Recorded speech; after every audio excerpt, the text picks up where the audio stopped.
From time to time, you may be asked to provide a list of communications that occurred, perhaps in a legal exchange, or it may be to do with a specific project, or perhaps it's related to a certain customer. And what you really want to do is export that data out to Excel. So let's look at how we can do that. Here's Spangle Court. I'm going to right click on here and pick search location. That'll open up the search window with all of the Spangle Court messages.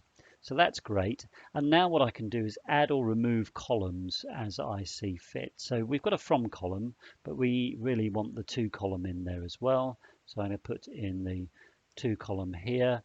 And it may be that I want the sent date over there. You can just organize this as you like. Equally, you could do it at the Excel end, but essentially it's a good idea to just make sure that you've got what you want here first. I may only want a subset of those messages to be exported, so I can select the ones that are of interest to me and then simply pick Export to Excel. I can give it a unique name if I choose. I'm just going to accept the default there. And it will show me that it's done that and exported it. This message will disappear after a while. And then if we look in the folder that it's created, we've got that search results there. I'll double click to open that in Excel.